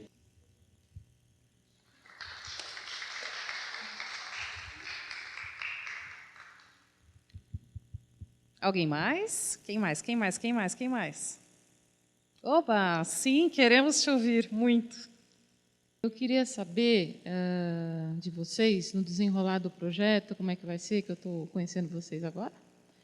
E as meninas, a gente já sentou junto, a gente já montou um projeto de montar aqui, do lado, um centro de memória ou um museu. A gente fez um projeto super detalhado, junto com o ITESP. A gente não conseguiu, não sei porquê, mas ele está prontinho, detalhado, e seria mantendo, né, a arquitetura e os materiais da segunda geração de casas aqui, a do Roque, Taipa, a primeira, e a segunda, as escolinhas de madeira. Está ali a base e tal, e esse é um projeto que eu não consegui terminar aqui.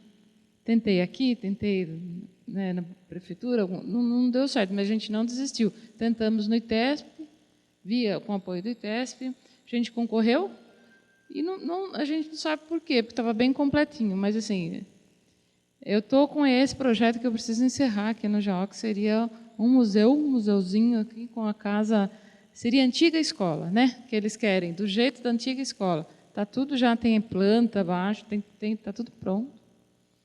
E os materiais, os documentos que tenho comigo, desde o mestrado, os documentos da terra, essa novidade que o Jaó tem, é uma propriedade privada, eles têm o documento que eu fui localizando no mestrado e no doutorado. Então, essa história do Jaó é maravilhosa, eles são proprietários, só que a documentação é antiga e ela precisa ser atualizada. O Jaó é um dos casos assim, mais chama a atenção dos quilombos brasileiros, não é só o estado de São Paulo, por eles serem proprietários, tanto o seu Hilário, os mais antigos, eles não falavam muito, né, de medo disso, né? Sempre esse perigo de perder a terra. Daí tinha uns que falavam mais, daí as tias e os tios, né, que eu consegui conviver com eles, outros falavam assim, um olhava para o outro, tipo assim, melhor não falar. Então, eu tive que conviver com eles aqui quase 2 anos para a gente sentar e falar, nossa, eu vou sentar e falar para eles, vocês são proprietários da terra. Espetacular. É uma documentação antiga, mas não tira deles a condição de uma comunidade proprietária de terras. Não interessa se fez acordo com o fazendeiro em troca de trato, seja lá o que for. Está no nome do fundador do quilombo. Esse documento está comigo, as meninas têm cópia, e aí a gente pensava em colocar esse documento, seria o principal do casal fundador do quilombo, porque eu tenho certeza que vai vir muita gente ver e fotografar essa documentação, né? E o que eles estão aguardando agora é um título coletivo em nome da associação, mas isso não apaga os documentos que a gente localizou no cartório, né? Então, assim, além de ser um quilombo, é um quilombo que conseguiu, em 1889 e 1931, comprar terras, né? Fizeram um acordo aqui com os fazendeiros, de alguma forma, mas está no nome deles. Então, eu, como historiadora, né, no começo, quando eu localizei isso, falei, não acredito. Pegava a lupa e via, né, o documento, falei, nossa, é o nome do fundador que está aqui. E isso vai dar uma notoriedade, né, tornar público.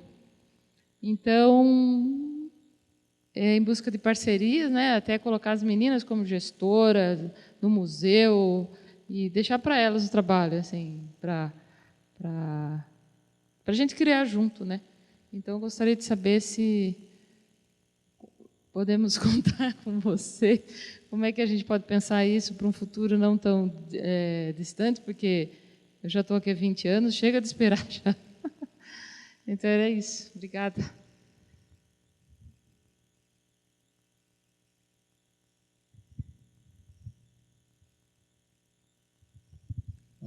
Vou falar um pouquinho aqui, que até é legal, porque daí a gente também troca mais com o pessoal daqui, porque esse grupo aqui, através desse edital do CAL, assim, se organizou para avançar com planos aqui para as 6 comunidades, enfim, para o Jó também. Eu sei que já tem muitas coisas pensadas, né? Então a ideia desse plano é articular tanto já ações previstas, intenções, projetos. Então, acho ótimo que você, né, enfim, compartilhe, eu nem sei, já deve estar com todos aí, então, esses planos, eles vão, a expectativa é acomodar, é acolher e pensar em algumas camadas que talvez não tenham sido consideradas. Por exemplo, essa coisa que a gente começou a falar agora, de como é que lida com os caminhos, de forma que a vegetação, a água, né, como é que a gente, enfim, sugestões mais difusas, apoios nessa, pensar, porque você fala do museu, a gente conversou hoje à tarde dos sonhos para esse espaço aqui atrás, então, ele está articulado, mas daí, de repente, como é que conecta museu com a escola, como é que a escola se volta mais... Enfim, tudo isso, vamos chamar de um programa, né, desse lugar central aqui, a gente, no plano, vai tentar ajudar ali a, né, deixar a coisa mais engatilhada ali, né? E oportunidades de projeto como essa, a gente ajuda e, enfim, com esse material em mãos, vamos atrás de editais mais específicos, né? Então, porque esse grupo vai pensar os planos e identificar, são questões de projeto importantes e oportunidades, né? Vai meio por aí. Quer acrescentar alguma coisa? Mas eu estou louco para ver esse projeto aí do museu aí também, né? E a casinha que atualmente é a igreja aqui, que era a escolinha?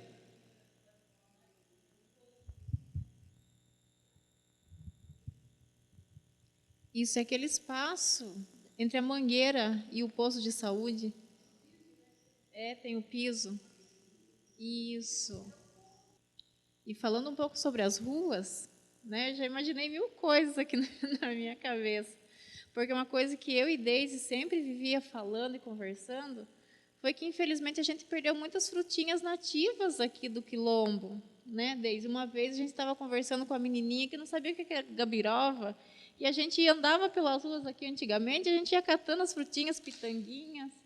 E, nossa, então isso clareou tanta coisa na minha cabeça. Quer falar? Você falou?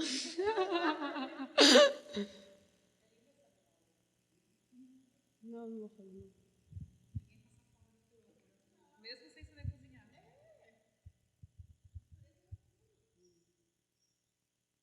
E eu acho que porque esse lugar central aqui, ele é um projeto que é maravilhoso. Eu estou assim encantado, assim, né? Já com tudo que se percebe como, né? Que parece que, né, já está querendo acontecer aí, já acontece, mas não está muito facilitado pelo jeitão que está o espaço ali.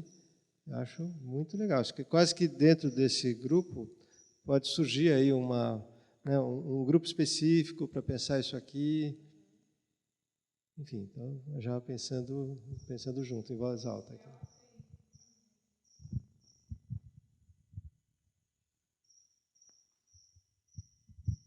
Bem, Kemily, né? E Deise, eu conheci vocês antes de chegar aqui, porque eu vi no YouTube que vocês estavam lá, né? Quando eu procurei o Quilombo do Jaó, né?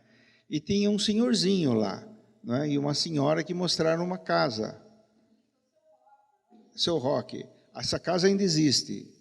Então, acho que também uma questão do... Hã? Ah, tá legal. Porque uma das questões que eu acho que para o museu é coletar todas essas coisas mais antigas que restam, não sei o que resta mais, né? Mas na minha cidade, que eu moro no litoral do Paraná, a comunidade preta que tem lá, a cultura deles religiosa é africana. E eu levei um susto aqui quando eu vi a cultura europeia, religiosa europeia, não é? E tem muito essa coisa do berimbau, né? Da dança, de capoeira, não é? Tem o atabaque, não é? Então, não sei como que vocês estão se relacionando com isso, porque isso é uma das coisas que o pessoal que vem da cidade, eles procuram essa coisa diferente, né? Conhecer o diferente, né? E se encantar com o diferente. E se você, o Olodum, por exemplo, na Bahia, fez um negócio de percussão que só eles fazem, né? Então também tem que inventar isso, né? E também essa coisa cultural, não tenho medo de pegar alguma coisa e fazer, porque os gaúchos fizeram isso. Não sei se vocês conhecem os CTGs, né? Que é o Centro de Tradição Gaúcha.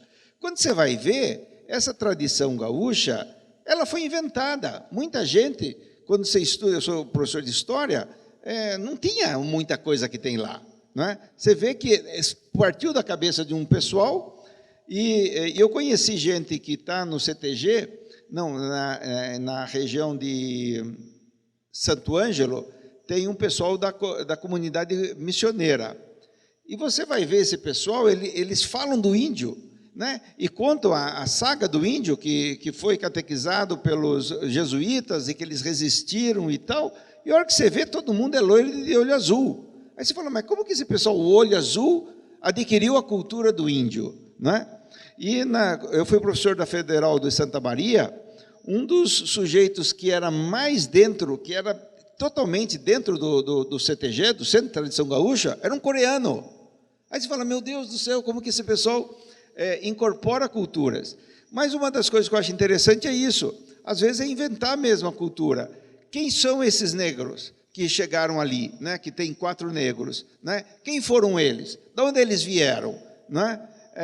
Ir atrás dessas coisas e falar, isso faz parte da minha cultura, e trazer também, e começar a reverenciar isso como cultura. Os gaúchos fizeram isso, foram buscar coisa lá que não existia, não é? E fizeram. Hoje eles têm tradição. Em vários lugares onde tem gaúcho, cria o centro de tradição gaúcha. Não é? Então, a questão que eu queria saber de vocês é por que essa matriz religiosa europeia e não a matriz africana? Não é? Porque o pessoal lá, Nossa Senhora, eles... É muito bonito viver a cerimônia africana, viu? É muito bonito. Então, é isso.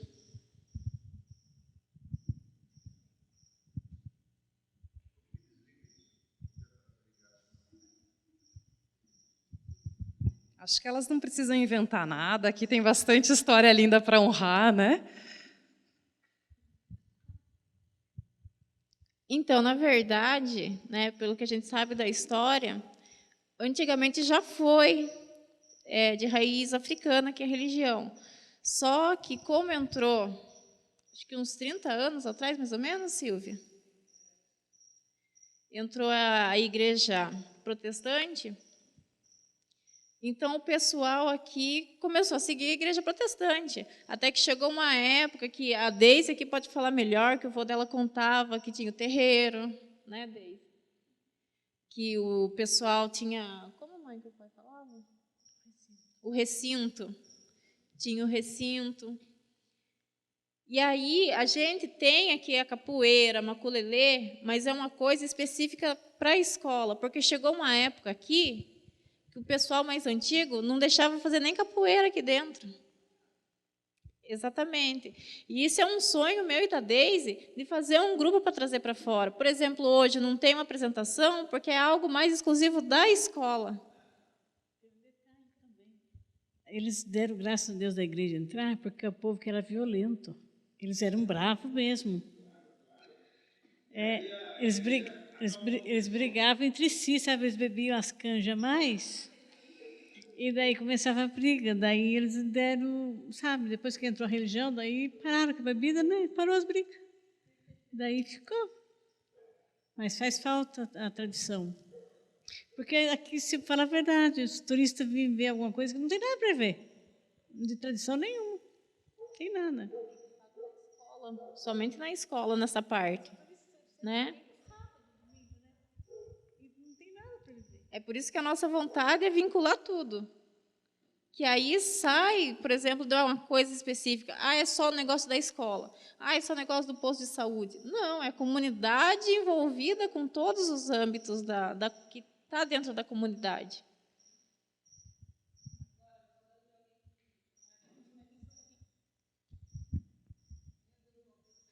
Mas também, como diz meu filho, ou minha mãe está em casa ou ela está no chão. A religiosidade deles aqui é uma coisa fundamental para a sobrevivência da comunidade, né? Independente de qual religião. A religiosidade deles é muito bonita. E as mulheres se ajudam, né, mulher? As mulheres que podem dizer isso, né? Então, os irmãos, né, comunidade de irmãos, o catolicismo aqui também, no tempo da mãe da Áurea também, né, tinha festa lá de São João, São Pedro também, né? Então, passaram por esse catolicismo popular, mas você vê neles que a religião é um dos laços, né, que fez a comunidade se manter unida e sobreviver, né, gente? Não é fácil. E essas mulheres criando os filhos, os homens saindo para trabalhar e elas sozinhas.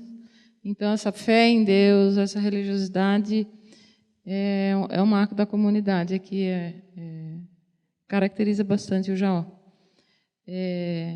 Outro dado que eu acho importante para falar dessa religiosidade que une a comunhão, eram para ser 3 quilombos, só o Jaó sobreviveu. Chegou aos tempos atuais. 2 se desmancharam no desenrolar. Então, para você ver como que... Eu disse que o fundador era proprietário das terras, mas isso não quer dizer que viviam tranquilamente, né? Que meu discurso não é nessa direção. Só o fato de dizer que eram 3, ficou só uma comunidade, então a luta deles tem sido muito empenho, né? E a religião mesmo, você vê com eles lá, como eles se comunicam nesse outro nível espiritual. E a gente que chega aqui atropela eles.